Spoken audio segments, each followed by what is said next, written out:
잠시 귀를 기울여 주님의 은혜로운 말씀을 나누기 전 이 영상이 더 많은 영혼에게 닿을 수 있도록 좋아요와 구독으로 저희와 함께 해주시길 부탁드립니다. 여러분의 작은 손길 하나하나가 하나님의 사랑을 전하는 귀한 통로가 됩니다. 이 말씀을 듣는 모든 분들의 삶에 하나님의 평강과 축복이 가득하기를 기도합니다. 오늘 우리는 우리 인생의 여정과 그 안에 숨겨진 하나님의 놀라운 계획에 대한 깊은 이야기를 나누고자 합니다. 이 이야기는 구약 성경에 기록된 이스라엘 백성의 여정을 통해 오늘을 살아가는 우리 각자에게 주시는 하나님의 약속을 발견하는 시간이 될 것입니다. 사도 바울은 과거에 기록된 모든 것은 우리의 교훈을 위해 기록되었다고 말했습니다. 특히 이스라엘 백성이 이집트의 노예 생활에서 벗어나 약속의 땅으로 들어가는 이야기는 오늘날 우리가 어떻게 하나님의 자녀로서 주어진 삶을 온전히 살아낼 수 있는지 보여주는 가장 강력하고 중요한 예표 중 하나입니다.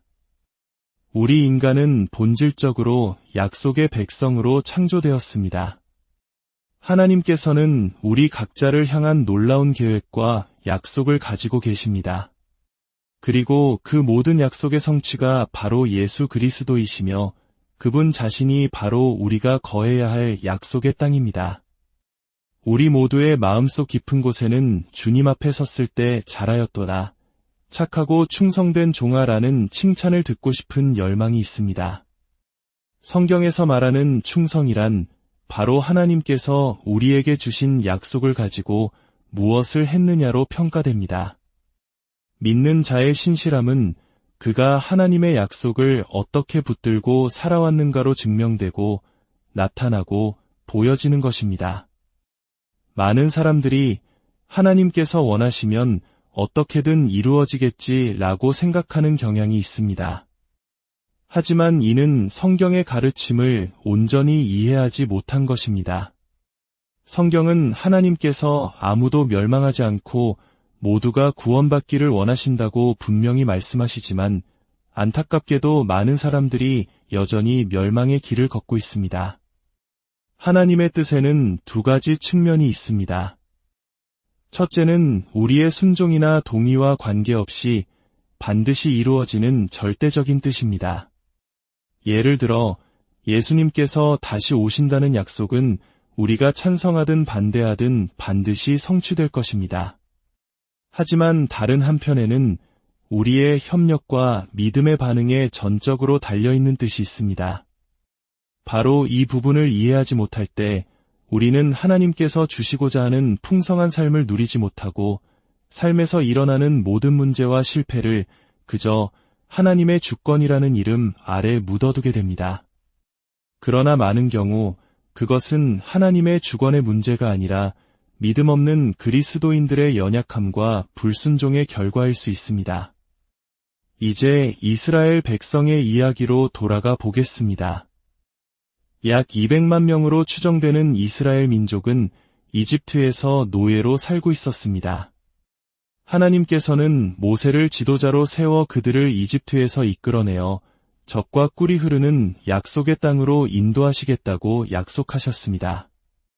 그 땅은 이미 다른 민족들이 차지하고 있었지만 하나님께서는 그들의 도시, 그들의 밭, 그들의 포도원까지 모든 것을 이스라엘 백성에게 유산으로 주시겠다고 약속하셨습니다.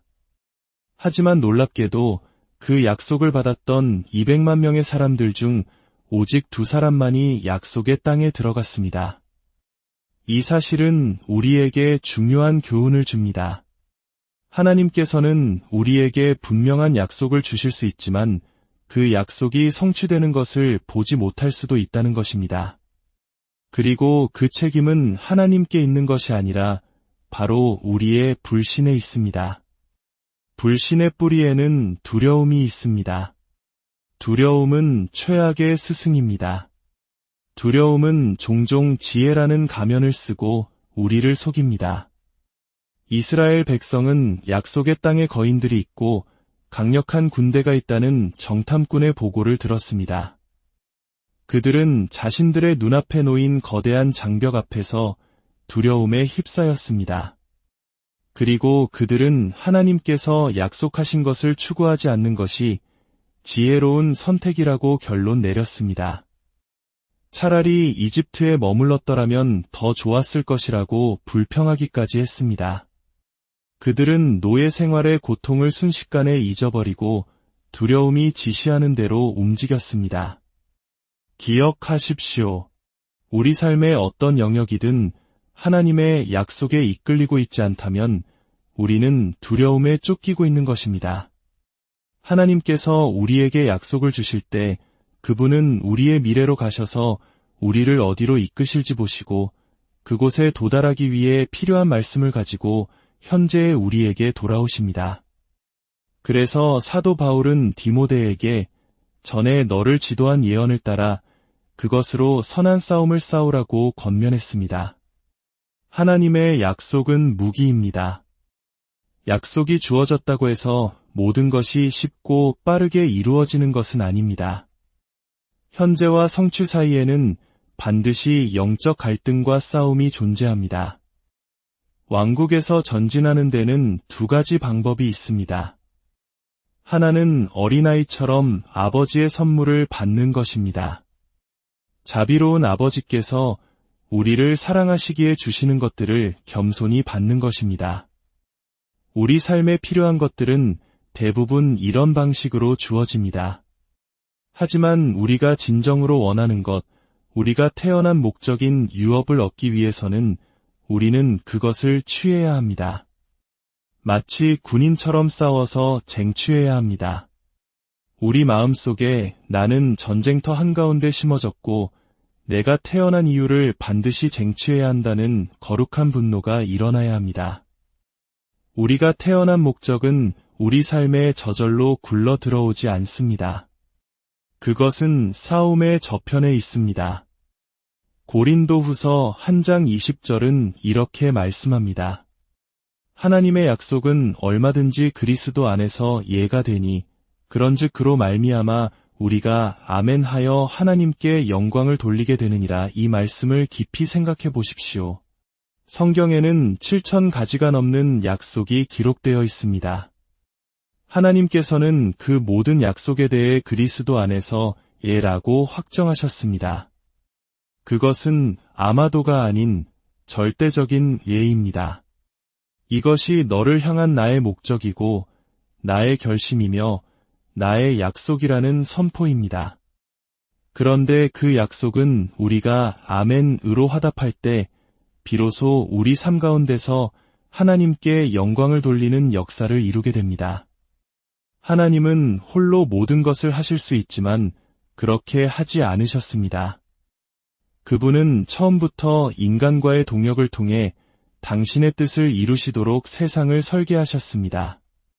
하나님은 약속을 선포하시고 인간의 동의와 믿음의 반응을 기다리십니다.